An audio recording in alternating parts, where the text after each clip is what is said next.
ஆண்டவராகிய இயேசு கிறிஸ்துவின் நாமத்தில் வாழ்த்துக்கள். இந்த நாளிலும் 2 தெசலோனிக்கேயர் 3வது அதிகாரம் 10வது வசனத்தை மாத்திரம் தியானிக்கலாம்.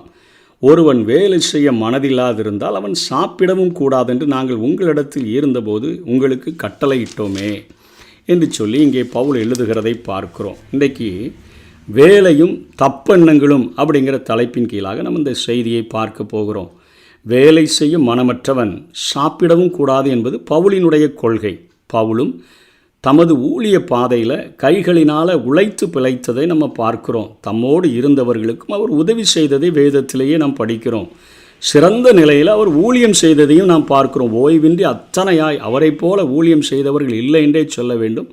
புதிய ஏற்பாட்டின் பக்கங்களை அவருடைய கடிதங்கள் தான் நிறைத்திருக்கின்றன. 13 அவர் நிருபங்களை அவர் எழுதியிருக்கிறதை நாம் பார்க்க முடிகிறது. வேலையை பற்றி பல தப்பெண்ணங்கள் தற்கால விசுவாசிகளிடையே காணப்படுகின்றன. அவற்றில் ஒரு சிலவற்றை மாத்திரம் நம்ம இன்றைக்கி பார்க்க போகிறோம். என்ன தப்பெண்ணம் இருக்குதுன்னு சொன்னால், ஊழிய பணி வேறு, உலகியல் பணி வேறு என்று சொல்லுகிற ஒரு தப்பெண்ணம் இருக்குது. அதே போல் முழு நேர ஊழியம் மேன்மையானது, பகுதி நேர ஊழியமானது அத்தகையது அல்ல அப்படின்னு ஒரு காரியத்தை சொல்லுகிறார்கள்.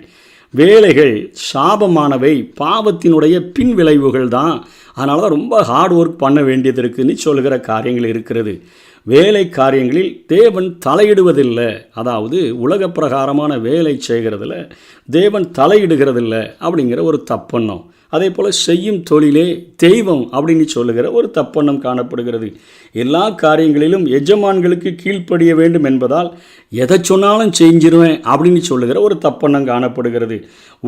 உலக வேலைகளுக்கு பிரதிபலன் கிடையாது, ஊழியத்துக்கு மட்டுமே பிரதிபலன் இருக்கிறது இப்படின்னு சொல்லி ஒரு 7 விதமான தப்பான காரியங்கள் இன்றைக்கு காணப்படுகிறது. பவுலுடைய நாட்களிலும் அந்த காரியங்கள் காணப்பட்டபடியினால தான் பவுல் சொல்லுகிறார், வேலை செய்ய மனமற்றவன் சாப்பிடவும் கூடாது என்று சொல்லி அவர் போதித்து, என்னுடைய சொந்த கைகளினால தான் நான் வேலை செஞ்சு எனக்கும் என்னோடு கூட இருந்தவர்களுக்கும் சாப்பாடு கொடுத்தேன் அப்படின்னு சொல்கிறாரு.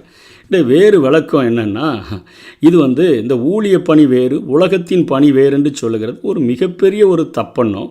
இது ஆன்மீக பணி அல்லது உலக பிரகாரமான பணின்னு சொல்லி இந்த எண்ணமானது அது வேறு பிரிக்குது. ஊழியம் செய்கிறவர்கள் வேலை செய்யக்கூடாது, வேறு பிரிக்கப்பட்டவர்கள் அவங்க பிற வேலைகளை செய்யக்கூடாது அப்படின்லாம் சொல்லி கர்த்தர் அங்கே மற்ற வேலைகளை செஞ்சால் அதிகம் கணக்கு கேட்க மாட்டார். நாம் கிறிஸ்துவின் கர்த்தத்துவ அதிகாரத்திற்கு உள்ளே இருக்கிறபடியினால் எல்லாவற்றையும் ஒன்று போல கணக்கு நம்ம ஒப்புவிக்க வேண்டும் என்கிற எண்ணம் உருவாக வேண்டும். அது ஆன்மீக பணியாக இருந்தாலும் சரி, உலக பிரகாரமான பணியாக இருந்தாலும் சரி, எல்லாவற்றிற்கும் நாம் கணக்கு ஒப்புவிக்க வேண்டும். ஆவிக்குரிய உலகியல் வேறு என நமக்கு போதிக்கப்படுகிறது.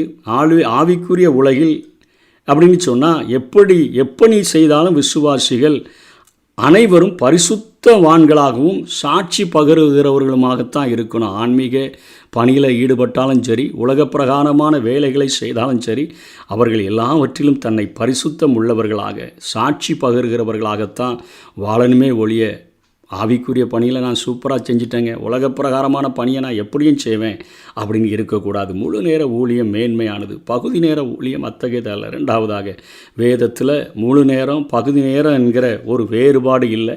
ஊழிய பாதையில் அதிக நேரம் உழைப்போரே தேவனுக்கு பிரியமான ஊழியர். முழு நேர ஊழியம் என்று இன்றைக்கி நிறைய நேரங்களில் வங்கிகளில் காத்து கிடக்கிற அநேகரை பார்க்குறோம். தபால் நிலையத்திலேருந்து ஏதாவது மணி ஆர்டர் வந்திருக்குதா அப்படின்னு எதிர்பார்த்து கிடக்கிறவர்களை பார்க்குறோம். காணிக்க தருவாங்கன்னு சொல்லி வீடுகளில் காத்து கிடக்கிற பணியை செய்துட்டு கிடைக்கும் நேரத்தில் அவர்கள் ஊழியம் செய்கிறதே தான் இன்றைக்கு அவர்கள் மேன்மையான பணின்னு நினைக்கிறாங்க. ஆனால் பிற ஊழியங்களை நம்ம கிடைக்கிற நேரத்தில் வேலை செய்து அதனால் சம்பாதித்து ஊழியங்களை தாங்குகிறதே மேன்மையான பணி. ஊழியம் எவருக்கும் குத்தகைக்கு ஆண்டவர் விட்டு வைக்கலை. முழு நேரமென அர்ப்பணித்தோருக்கு இன்னும் அதிகமாக அவர்கள் சும்மா இருந்து விட நேரமில்லாமல் உழைக்க வேண்டும் என்பது தான் வேதத்தின் விளக்கமாக காணப்படுகிறது. வேலைகள் சாபமானது, பாவத்தின் விளைவுலாம் இன்னைக்கு பிரசங்கிக்கப்படுகிறது. இது முற்றிலும் தவறானது. முதல் வேலையை தேவனே கட்டளையிட்டார். பாவம் மனிதன் செய்கிறதற்கு முன்னே ஆதாமுக்கு ஆண்டவர் பணிகளை கொடுத்ததை ஆதியாகமம் 2வது அதிகாரம் 15ஆம் வசனத்தில் நாம் பார்க்கிறோம். அவனை பண்படுத்தவும் அவனை காக்கவும் வைத்தார் என்று. அவன் பாவம் செய்கிறதற்கு முன்னமே மனிதன் வேலை செய்ய வேண்டும் என்பது ஆண்டவர் அவனுக்கு கொடுத்த கட்டளை. வேலை என்பது தேவனுடைய பரிசாக நாம் எடுத்துக்கொள்ள வேண்டும். வேலை காரியங்களில் தேவன் தலையிடுவதில்லை என்கிற ஒரு தப்பெண்ணம் காணப்படுகிறது.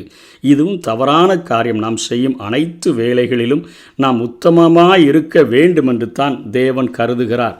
இப்போ தீத்துவுக்கு அங்கே பவுல் அப்போஸ்தலன் எழுதும் பொழுது அந்த 2வது அதிகாரத்தில் 9-10 வசனங்களிலே பவுல் குறிப்பிடுகிறதை பார்க்கிறோம். வேலைக்காரர் நம்முடைய இரட்சகராகிய தேவனுடைய உபதேசத்தை எல்லாவற்றிலும் அலங்கரிக்கத்தக்கதாக தங்கள் எஜமான்களுக்கு கீழ்ப்படிந்திருந்து எதிர்த்து பேசாமல் எல்லாவற்றிலும் பிரியமுண்டாக நடந்து கொள்ளவும், திருடாமல் இருந்து சகல விதத்திலும் நல்லுண்மையை காண்பிக்கவும் புத்தி சொல்லு என்று சொல்லுகிறதை பார்க்கிறோம். நாம் செய்யும் அனைத்து வேலைகளிலும் உத்தமமாக இருக்கணுங்கிறது தான் தேவனுடைய விருப்பம். வேதத்திலேயே பார்க்கிறோம். எல்லாம் அவருக்குள் தான் நிலைநிற்கிறது.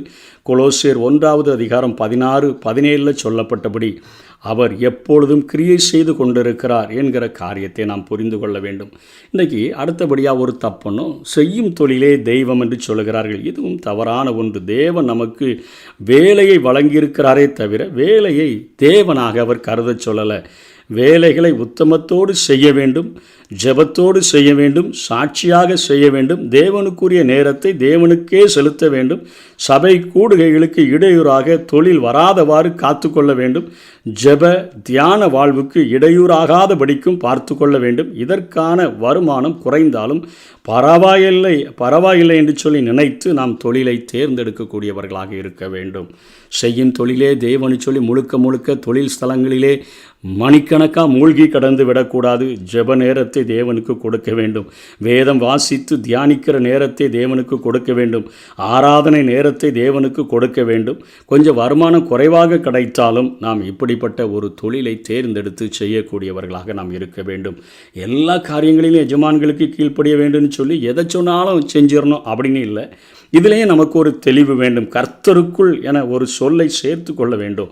தேவ பயத்துடன் தான் எஜமான்களுக்கு கீழ்ப்படிய வேண்டும் என்று சொல்லித்தான் இங்கே 2வது அதிகாரம் தீத்து 9-10 சொல்லுகிறார். வேலைக்காரர் நம்முடைய இரட்சகராகிய தேவனுடைய உபதேசத்தை எல்லாவற்றிலும் அலங்கரிக்கத்தக்கதாக, அதாவது கர்த்தருக்குள்ள தான் தங்கள் எஜமான்களுக்கு கீழ்ப்படிந்திருந்து எதிர்த்து பேசாமல் எல்லாவற்றிலும் பிரியமுண்டாக நடந்து கொள்ளவும், திருடாமல் இருந்து சகல விதத்திலும் நல் உண்மையை காண்பிக்கவும் புத்தி சொல்லு.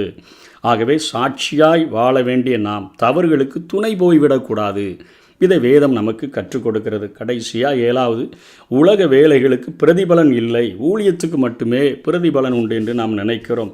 இதுவும் தவறு. நாம் வாழ்ந்தாலும் இறந்தாலும் கிறிஸ்துவுக்கு உரியவங்க. நாம் செய்யும் பணிக்கேற்ற பிரதிபலனை கர்த்தர் ஒரு நாள் நிச்சயமாக வழங்குவார் என்று சொல்லியே தான் நம்ம கொலோசியருக்கு பவுல் அப்போஸ்தலன் எழுதின நிருபத்தில் 3வது அதிகாரத்தில் 22 25 வரை பார்க்கிறோம். வேலைக்காரரே, சரீரத்தின்படி உங்கள் எஜமான்களாக இருக்கிறவர்களுக்கு எல்லா காரியத்திலேயும் கீழ்ப்படிந்து நீங்கள் மனுஷருக்கு பிரியமாயிருக்க விரும்புகிறவர்களாக, பார்வைக்கு ஊழியம் செய்யாமல் தேவனுக்கு பயப்படுகிறவர்களாக, கபடமில்லாத இருதயத்தோட ஊழியம் செய்யுங்கள். வேலைக்காரர்கள் உலக பணியை செய்கிறவர்கள் குறித்து தான் பவுல் எழுதுகிறார்.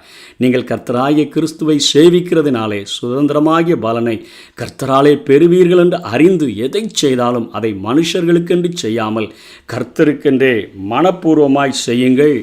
அநியாயம் செய்கிறவன் தான் செய்த அநியாயத்துக்கேற்ற பலனை அடைவான், பட்சபாதமே இல்லை என்று சொல்லி பார்க்கிறோம். ஆகவே நாம் சம்பாதிக்கும் காசும் நமக்குரியது அல்ல, அதையும் தேவனுக்குரியது என்று எண்ணத்துடன் தேவனுக்கு மட்டும் பயன்படுத்தி கொண்டு நாம் நமக்கு தேவையானதுக்கு மட்டும் அந்த பணத்தை பயன்படுத்திட்டு மற்ற காரியங்களை ஊழியங்களுக்கு செலவு பண்ண, ஊழியங்களை தாங்க நாம் பயன்படுத்த வேண்டும் என்று சொல்லித்தான் இங்கே பவுல் செய்கிற காரியத்திலிருந்து இந்த சத்தியத்தை கற்றுக்கொள்ள முடியும். வேலை செய்ய மனமற்றவன் சாப்பிடவும் கூடாது.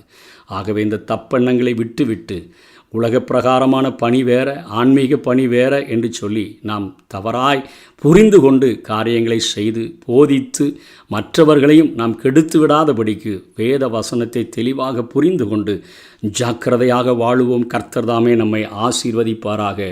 ஆமென்.